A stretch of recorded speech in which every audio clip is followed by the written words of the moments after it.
नमस्कार साथियों, मेरे YouTube चैनल सावा टेक्निकल सोनी में आपका हार्दिक स्वागत और अभिनंदन। साथियों, राजस्थान महिला एवं बाल कल्याण विभाग द्वारा इंदिरा महिला शक्ति एवं कौशल संवर्धन योजना के अंतर्गत महिलाओं और बालिकाओं को निःशुल्क कंप्यूटर कोर्स करवाने की योजना है, जिसमें RSCIT और RSCFA दो प्रकार के कोर्स हैं और दोनों ही कोर्स राजस्थान सरकार द्वारा निःशुल्क हैं और अंतिम तिथि 31 जनवरी ही है।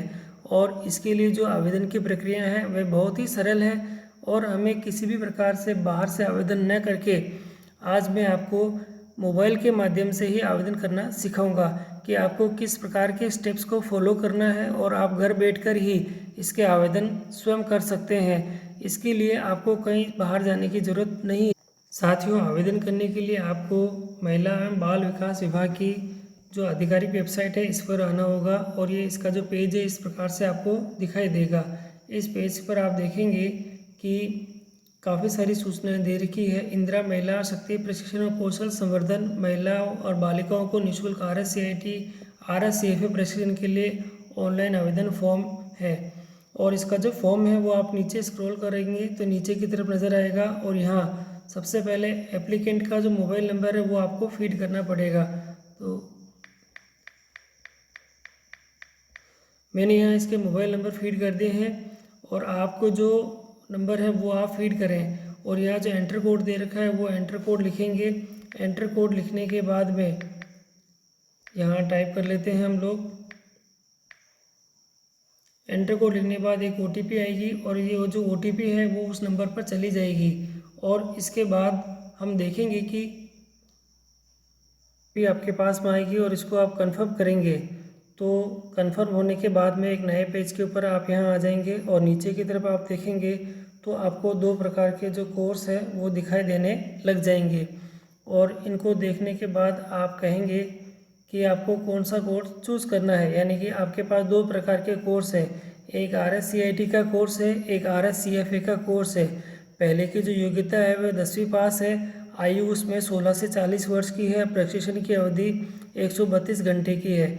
दूसरे में आपके पास है 12वीं पास योग्यता है, आयु उसमें 16 से 40 वर्ष की है और उसमें समय आपके पास में 100 घंटे का दे रखा है। आवश्यक जो दस्तावेज है वह शैक्षणिक योग्यता के प्रमाण पत्र यानी कि आयु के प्रमाण पत्र हैं, पासपोर्ट साइज़ का फ़ोटो है और अपनी श्रेणी का प्रमाण पत्र यानी आप OBC SC ST किस वर्ग में आते हैं उसका आपको प्रमाण पत्र देना होगा। योजना के पूर्व में लाभ ले चुके अभ्यर्थी आवेदन हेतु पात्र नहीं होंगे। इसके बाद हमें इसको प्रोसीड करेंगे। प्रोसीड करने के बाद में वापस आप इसी पेज के नीचे की तरफ आ जाएंगे और आपके पास में दो तरह के कोर्स के ऑप्शन शुरू होने लग जाएंगे।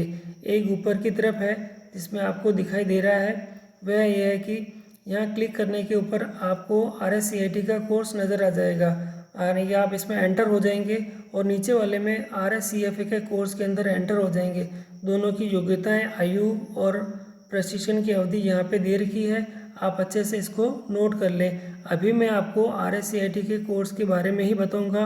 यहाँ जैसे ही मैं इसको क्लिक करूँगा तो आपके पास में एक नया मैसेज आ जाएगा। आपके पास में you are apply for RSCIT course, duration दे रखा है 132 आवर्स। हम इसको क्या करेंगे, ओके करेंगे और ओके करने के तुरंत बाद हम देखेंगे कि हम यहाँ पे एक नए पेज पे आ चुके हैं जहाँ पे सबसे पहले डिस्ट्रिक्ट है और काफ़ी सारे इसमें ज़िले दे रखे हैं। आप जो भी ज़िला इसमें भरना चाहो वो भर सकते हैं। दूसरा आपके पास में इसके बाद तहसील आएगी, तो पहले एक बार ज़िला भर लेते हैं। जैसे मैं आज आपको बाड़मेर का ज़िला भर के दिखाता हूँ और उसके बाद यहाँ तहसील है। तहसीलों के अंदर बहुत सारी तहसीलें आ रही है इसमें, तो आपको जो तहसील है वह उसमें आप लिख देंगे। तीसरा आपके जो प्रेफरेंस के जो सेंटर्स है, जो पास में सेंटर्स है उसकी जो लिस्ट यहाँ पे आ जाएगी। यानी कि जो मेरी इस तहसील के अंदर कितने तरह के सेंटर्स हैं वो सेंटर्स यहाँ पे आपके नज़र आने लग जाएंगे। तो आपको क्या करना है साथियों, जो आपको सेंटर्स अच्छा लगे वो इसको चूज़ कर लेना। जैसे मैंने इसको चूज़ कर लिया है और इसने कहा कि please select both centres preference, यानी आपको दो सेंटर चूज़ करने हैं। पहला वाला कर दिया है तो दूसरा वाला भी हम कर सकते हैं यहाँ पे और वो कर देते हैं। मैंने दोनों कर दिए हैं और दोनों ही करने के बाद में आपके पास नीचे की तरफ एक नया और स्टेप्स आ जाएगा, उसमें लिखा हुआ आ जाएगा दोनों ही सेंटर्स के डिटेल के बारे में। उनके मोबाइल नंबर के बारे में, उनके एड्रेस के बारे में और आ जाएगा। अब नीचे की तरफ आपको एप्लीकेंट की डिटेल इसमें भरनी है। यह जो एप्लीकेंट की डिटेल है वह इस प्रकार से है। पहले वाले में आपको एप्लीकेंट का नेम लिखना है, फादर नेम लिखना है, मदर का नेम लिखना है, उसकी डेट ऑफ बर्थ लिखनी है, मेल फीमेल वो कौन है उसमें लिखना है, उसकी मैरिटल की स्टेटस लिखनी है, शादीशुदा है वो या नहीं है, और इसके नीचे जो दे रखे हैं उसका मीडियम ऑफ इंस्ट्रक्शंस कैसा है, यानी वो हिंदी मीडियम से है या इंग्लिश मीडियम से है वो भरना है। फिजिकल चैलेंज में वो उसके सर्टिफिकेट है या नहीं है उसके अकॉर्डिंग काम करना है हमें। और नीचे देखेंगे तो उसमें आएगा फीमेल रिजर्वेशन कैटेगरी दे रखी है, यानी फीमेल की रिजर्वेशन की कैटेगरी भी इसमें है। ग्रेजुएट आंगनवाड़ी वर्कर है या नहीं है, और साथीन है या नहीं है, या अदर है। तो इनमें तीनों में से अगर वो किसी कैटेगरी में आती है तो उसमें हमें क्लिक करना है। विक्टिम ऑफ द वॉयलेंस में हमें यस या नो में पढ़ना है। और आइडेंटिटी प्रूफ के अंदर हम देखेंगे बहुत सारे इसमें प्रूफ अपने पास में दे रखे हैं। पैन कार्ड है, वोटर आईडी कार्ड है, ड्राइविंग लाइसेंस है। जैसे अभी हम लोग पैन कार्ड भर देते हैं यहाँ पे, फिर आधार कार्ड का नंबर भी दे रखा है, आधार कार्ड नंबर भी हम लोग यहाँ पे फीड कर सकते हैं। इसी प्रकार हम देखेंगे कि जन आधार कार्ड का भी यहाँ ऑप्शंस अवेलेबल है। इसके बाद मेल है, एड्रेस भरना है, पिन कोड भरना है, मोबाइल नंबर भरना है, और मोबाइल नंबर भरने के बाद में फ़ोन नंबर और जो भी और सूचनाएं दे रखी है नीचे की तरफ वो हमें भरनी है। इसमें देर लेजिस्लेटिव असेंबली एरिया, किस एरिया के अंदर आपका जो लेजिस्लेटिव असेंबली एरिया है वो कौन सा है इसमें भरना है। एरिया ऑफ टाइप भरना है, अर्बन है या रूरल है वो भरना है। इसके बाद में कास्ट की कैटेगरी आपके पास में आ जाएगी। कास्ट कैटेगरी के अंदर जैसे हम लोग क्लिक करेंगे ना यहाँ, तो कास्ट यहाँ नज़र आने लग जाएगी आप किस कैटेगरी में है। जनरल, SC ST OBC, ये शहरिया है, OBC है, OBC में क्रिमिनल है, नॉन क्रिमिनल है, SBC है, किस प्रकार के हैं वे हमें भरना है। यहाँ हमें कास्ट भरनी है, और कास्ट में आप किस प्रकार की कास्ट के हैं वो भरनी है।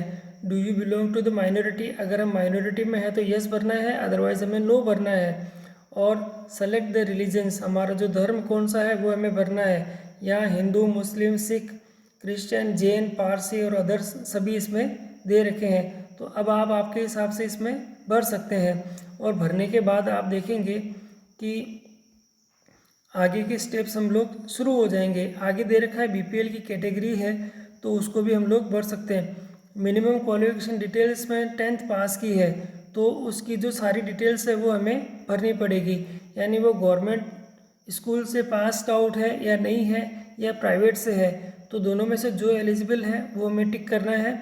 उसके बाद उसका बोर्ड भरना है कि किस बोर्ड से है वो, उसका रोल नंबर भरना है, परसेंटेज भरना है, डिवीज़न कितने डिवीज़न से वो पास हुई है, कौन से ईयर में हुई है, मंथ ऑफ पासिंग भी कौन सा है, ये सभी भरने हमें पड़ेंगे।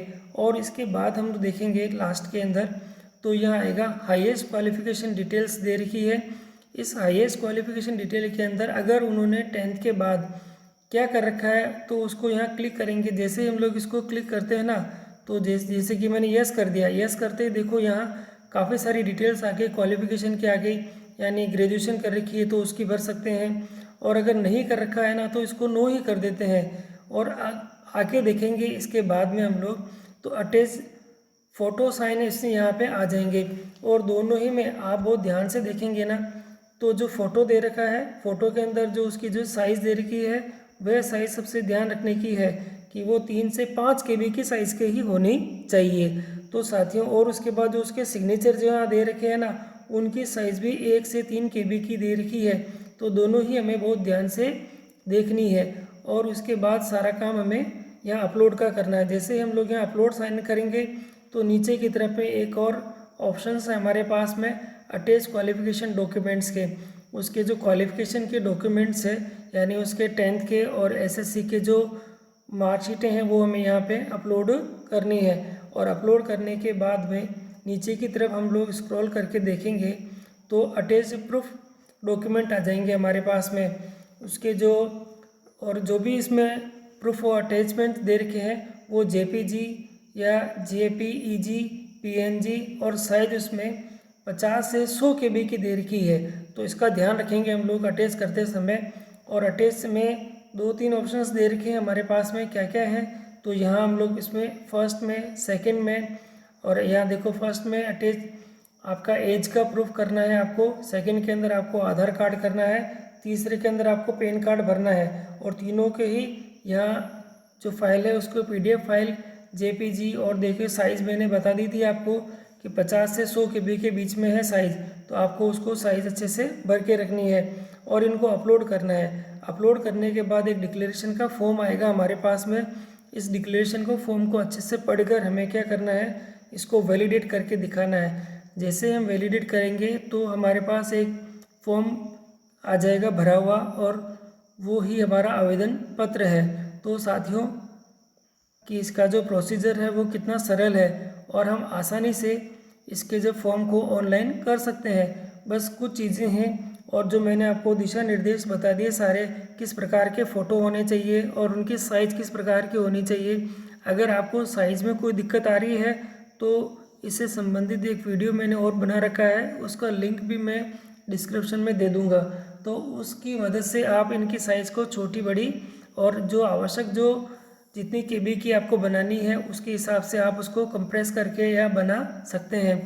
और इस प्रकार आप जो आपका जो फ्री का आवेदन है यानी कि निःशुल्क आवेदन है वो घर पर बैठकर ही आप मोबाइल के माध्यम से कर सकते हैं। अगर आपको ये मेरा वीडियो अच्छा लगा तो इसे लाइक और सब्सक्राइब ज़रूर करें और मुझे मोटिवेट करें।